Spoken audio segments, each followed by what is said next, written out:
Hello everyone, my name is Zen, and today we are going to talk about the legacy of Dijkstra, pioneering computer science and software engineering. Just a quick review on who Dijkstra is. He was one of the most influential figures in the field of computer science and software engineering.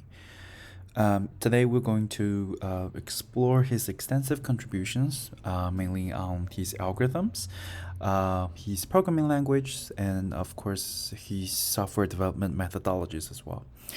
We're also looking to some of the example problem that's it's one of his standard key achievements. We'll reenact some of his algorithms and also see the relevance of his work in today's technology. So, recall that Dijkstra's algorithm was conceived by the Dutch computer scientist Dijkstra in 1956. It then became a widely used algorithm in the field of computer science for finding the shortest path between nodes in graph, roadworks, as well as flights and anything that's used using the finding the shortest path um, as an industrial level, a standards level. The work of the algorithm is initialized and starting with the starting nodes distance to zero, and then it's connecting to other nodes and traveling to with a distance from zero to infinity.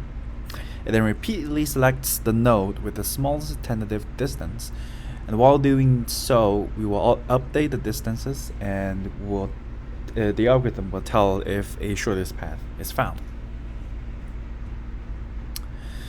The basic version of the Dijkstra algorithm it first initializes the distance from the source code, mark it as 0, and then it travels to all other nodes.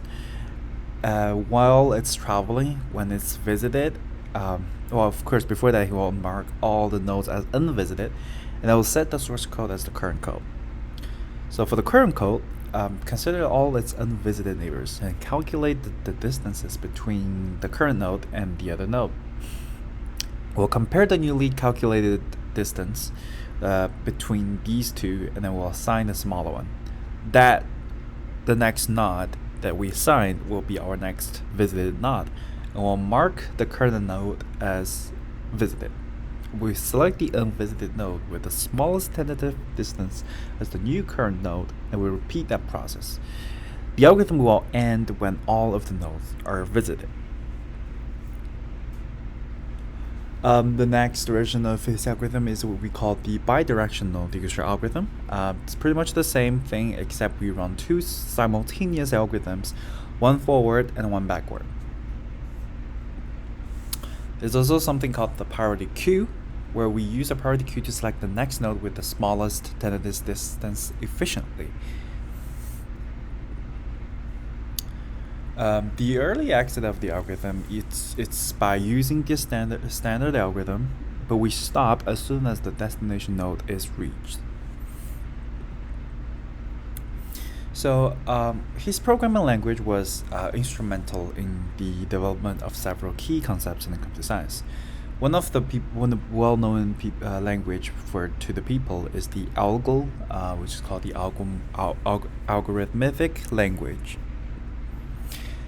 Dijkstra contributed significantly to the design and implementation of ALGO 60, which is a high-level programming language when it comes to the structured programming. The ALGO introduced many concepts that are fundamental to modern programming languages, such as block structure and lexical scoping.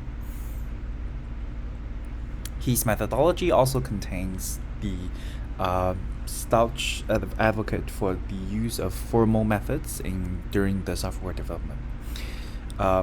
The key concept is to eliminate the chaotic and error-prone practices when it comes to the early programming stages. We'll look into one of the example problem that I believe that is very standard to his concept of finding the shortest path. So given a weighted graph and a source vertex in the graph, we'll find the shortest path from the source to all other vertices in the given graph.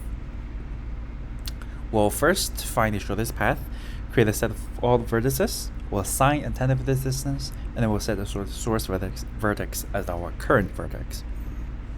We'll then process the current vertex. We'll consider all its unvisited neighbors. We'll find the distance, and then we'll compare and then select our next current vertex. This is just a glimpse of the code that I wrote for this particular graph.